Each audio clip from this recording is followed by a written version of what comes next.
Muli po, isang pinagpalang araw po sa inyong lahat at sa oras po ito, taos puso po ako nagpapasalamat sa ating dakilang Diyos na banal na patuloy pong nagbibigay sa akin ng privilege opportunity na patuloy pong magamit na instrumento ng ating Panginoon na makapagbahagi po sa inyo ng kanyang mensahe salita na patuloy pong magbibigay ng patnubay at gabay sa ating mga buhay, mensahe salita po ng ating Panginoon na patuloy na magbibigay ng sapat na kaalaman patungkol sa kanyang kalooban at mensahe po ng ating Panginoon na patuloy pong magpapatatag sa ating pananalig at pananampalataya sa Kanya. Muli po sa panguna ng Banal na Espiritu at sa ngalan po ng ating Panginoong Yesus, nais ko po muling magbahagi sa inyo ng kanyang mensahe entitled, Nananampalataya ka ba sa Diyos? Ayan po. Sa mensahe nito, nais pong ipabahagi o iparating sa atin ng ating Panginoong Diyos kung gaano kahalaga yung tayo sa Kanya ay manampalataya. Nais din pong ipakita dito sa mensahe nito kung ano yung mga dahilan kung bakit maraming tao yung hindi nananampalataya sa Diyos, maraming taong hindi nananalig sa Diyos, at maraming taong hindi nakakapaglingkod sa Diyos. At nais din pong ipakita sa mensahe nito kung ano yung magiging bunga nung kawalan natin ng pananampalataya sa Kanya. Kaya po sa mumunting mensaheng na ipabahagi po ng ating Panginoong Diyos sa atin sa oras na to, patuloy po natin buksan ang ating mga puso, ang ating mga tenga, ang ating mga mata sa mensaheng nais pong iparating sa atin ng ating dakilang Diyos na banal sa oras na to. Nananampalataya ka pa sa Diyos? Isang katanungan na dapat po nating tanungin sa ating sarili.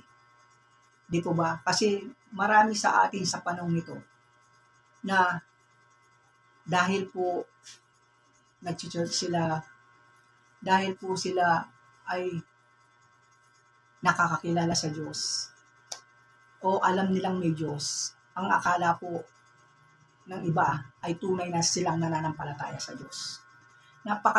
Napakahalaga po ng pananampalataya sa Diyos sa ating buhay.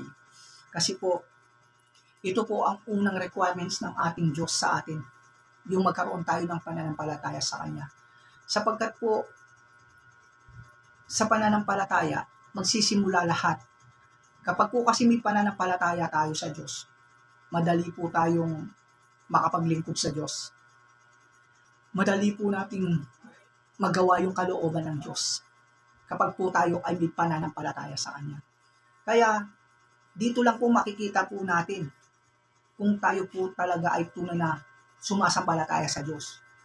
Kung hindi ka nahihirapan maglingkod sa Diyos, at kung hindi ka nahihirapan sa paggawa ng kalooban ng Diyos, yan po ay masasabi mong tunay kang nananampalataya sa Diyos.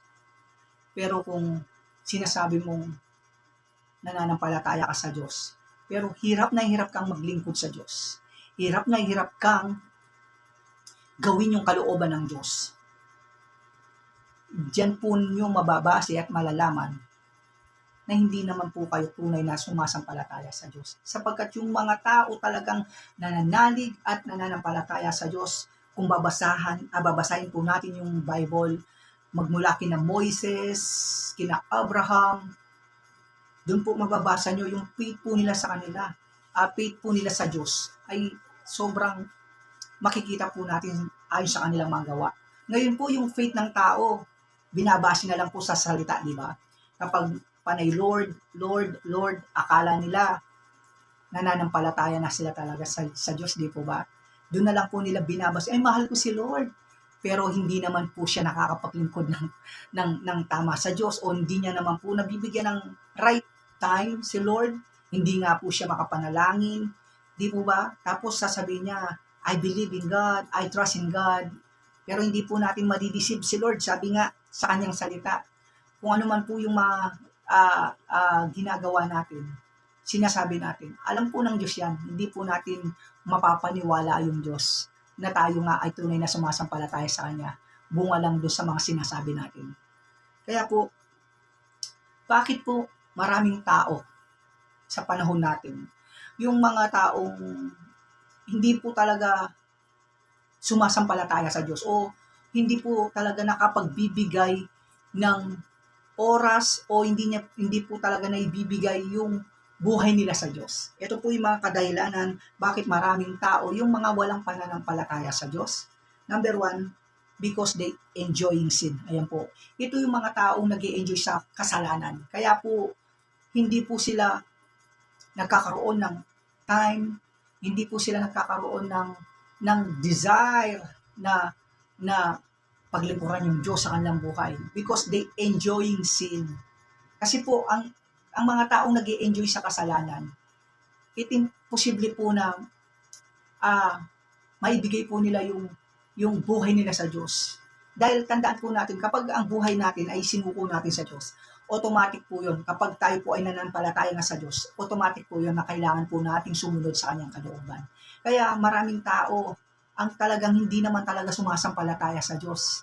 Sumasampalataya lang sila, doon lang sa bibig nila, doon lang sa mga sinasabi nila. Pero hindi po sila tunay na sumasampalataya because they enjoying sin. Pangalawa, bakit maraming tao ang walang pananampalataya sa Diyos? It because they busy in many things. Ito, yung mga taong busy sa maraming bagay, higit sa buhay na espiritual. Di po ba? Tapos, sasabihin nila, ay naniniwala ako kay Lord. Nag-charge naman ako, pamisan-misan, di ba? Kaya nga, hindi mo madideceive si Lord eh. Kaya nga, napakalaking question ni Lord sa atin to. Nananampalataya ka ba sa Kanya? Kaya, ang mensaheng ito ay pagsisiyasat lang sa ating sarili kung tayo ba ay tunay na nananampalataya sa Diyos. Gusto lang kung i-awake tayo ni Lord, i-remind tayo ni Lord na masiyasat natin yung sarili natin kung tayo talaga ay tunay na sumasampalataya sa Kanya. Pangatlo, bakit maraming tao yung walang pananampalataya sa Diyos?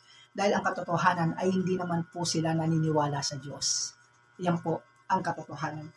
Kaya po, ano po yung magiging bunga ng mga taong hindi po sumasampalataya at hindi naman po talaga tunay na nananalig sa Diyos? Ito po, ang magiging bunga niyan. Magiging bunga po ay kabuluhan, kapahamakan, at darating po doon sa magbubunga ito ng spiritual death. Ayan po. Ayon po sa Book of Romans chapter 8, verse 5 to 6. Ganito po yung mga magiging kahantungan o magiging bunga ng mga taong walang pananampalataya sa Diyos o yung mga taong nag-i-enjoy sa kasalanan, mga taong busy sa maraming bagay, mga taong hindi po nananalig at sumasampalataya sa Diyos.